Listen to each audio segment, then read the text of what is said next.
Sanibonani molweni, ndiyanamkela kwezase TV ngeSixhosa. uLuzuko uphumile for ibreakfast nemeya. Ithi ke imeya izandla ziyahlambana xa bethetha ngale nto yale case yakhe. Ethi ke uba ngaba bengekho umxenge ngaba kekho kulaa position akuyo.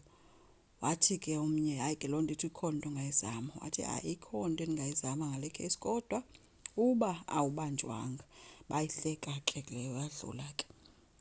Kwamsi akumnandi, kumsimelela nofuneka ngolavidavi uthi umsi ufuneka xa inxibe ibhulukhwe uyalazi usuku lwakhe luzoba mnandi. Bathe besabamba-bambana ke kweli khitshi kwangena uNontle. Ufike sesithi hayini bethu mnana not ekhitshini. Uneentloni ke ngokufuneka ubuza uba ufike nini. Umsimela uthi hayi subhlasha mamgcini subhlasha. Uyazi lo mntana uba abantwana benziwa kanjani. Ufuneka ke ubuze uNontle uba uzoba joina na for ibreakfast. Hayi ke uNontle wathi kazuba joina yena noThulani. Uthe uThulani uzomkhupha umsa eSummerstrand uyotya ibreakfast ye-fruit salad yena khona and uzobe bethwa pha si-sea breeze kwi-sea view. So bebaqhayisela nje. Hayi ke uthi kumamakhe hey hayi ke sanahamba kodwa ungamlibali umamakho. Doggy bag ke ntombi yeva. Watsho wathi ke uyemka ke uNontle. Umsimela uthe makahambe abapha igumbi basadlala bona.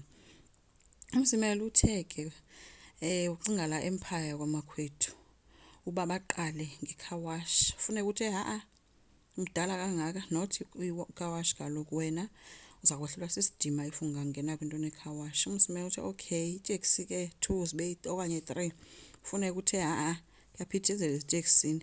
Uthe makazame eza contacts zakhe zakwa-government benze ii-tenders. Kaloku kufuneka bengemke kakhulu kulaa level yakwamxenge babe phaa. Umsi ke uthe ukhona umandla phaa uyamazi. Nanko ke umsi etshisa nyama nomandla. Ufuneka baphathele ukutya ke abulise ke kumandla ke bancokole nje kancuthe xa ethi uzawuthi ncu walandela umsimela esondela phezu kothi hayi sizakubiza baby sizakubiza. Wamsitha akakwazi ukuhlala kule ndawo afuna ukuhlala kuyo. Ushiyeke esithi ke umandla ngomgosi wathi omnye uyamazi kaloku bathethile ke ngokungena kwakhe ke kwi-tenders. Uthe makazame imali noba yi-10,000 or 20 uzomfaka. Uvumile ke umsi wathi uzoyizama.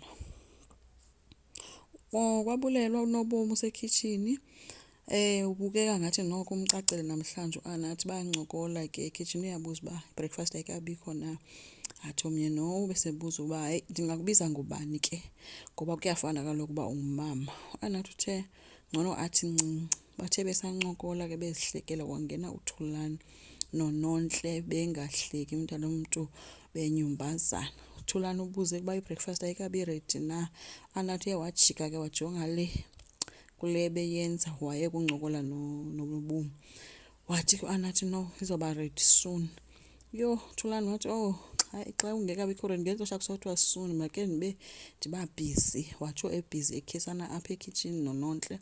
uNontle uthe masihambe sekamereni bengadikwe ke uAnathi. Thulani uyamgcwalisela. uAnathi ufowunela uLuzuko ukuthi makafike une-surprise for yena. Uthe ezofika ke uLuzuko nakanjani be-excited ke usisi ulindile ke uLuzuko wakhe. Usimelelo yena uthi kufuneka makazame ukuhlanganiswa le mali eyi-10,000 bazokwazi ufumana le tender. Uvumile ke ufuneka excited uba bazoba ngabantu aba-rich kakhulu. uLuzuko ufumene i-call ethi uRhoyi uclean. noThulani ungenile ke esithi hey naye akamfumani kwanto nguRhoyi. Wamcebisa uThulani uba make badibane man to man abone into uba akho nto ingahlangana naxa behlangene. uNontle ufika umamakhe ubhizi uzama uhlanganisa into enemali. Uthi ufuna ujonga uba sesiphi isikweletu azosibhatala angazibhatali kwenzela kuzophuma le mali. Wabe sembuza omnye uba wena ungaluzi focus kaloku phaa kwamxenge kwenzekani funeka usicacisele. Uthe ke uNontle hayi akho nto itheni into endimbone sisi-aram nje mna ngulaa mfazanyana lo phaa. uAnathi hayi laa mntana lowa ulonely. So akho nto itheni ke. Umsimelelo yena uhlangene nomandla eyomnika i-envelope. Uthe umandla hayi ke ufumene eli lokucheba ingca ke ithenda. So ikhona ke into ezayo. Nanko ke uLuzuko noThulani ngaselwandle bayomba. Kanti kukhona iplastic enemali epha wayikhupha ke. Nanko uAnathi naye ubhizi yafowuna uLuzuko akayibambi ke ifowuni. U-Anathi ke ngelo xesha ukwabulelwa ubhizi wenza le lunch yakhe noLuzuko, abesefika kubulelwa esithi makamfowunele. Wabesethi omnye hayi ndimfowunela akayibambi ifowuni, wathi menze noba yi-SMS. Wathi kumela wabesequmbile ku-Anathi, uthe ke kubulelwa hayi sukuqumba uzoba right, ungawari. Wathi ke ndicela ukunika i-advice, kufuneka uzimele ube nobunye ubomi, ungaxhomekeki kuLuzuko kuphela ngobomi bakho, uLuzuko nobomi bakhe. Futhi ukuqhele ukuba uZuko uzohlala ekuphoxa, bekungasekubi ke ku-Anathi esebona into yoba ndizifake enini na. uLuzuko yena nanko yodibana noRhoyi eyompha isipho ethi bazokwazi ukusebenzisana. Hayi ke uRhoyi wayithatha ke ibhegi emncoma ke uba hayi wena mntakamxanga uyindoda emadodeni. Uthe sancumile kuLuzuko ecinga uba izinto zirayithi, uRhoyi wakhupha u-over wakhe wafowunela amanye amapolisa wabiza uba mabeze bazobamba nanku umntu nali sele lingenile emgibeni.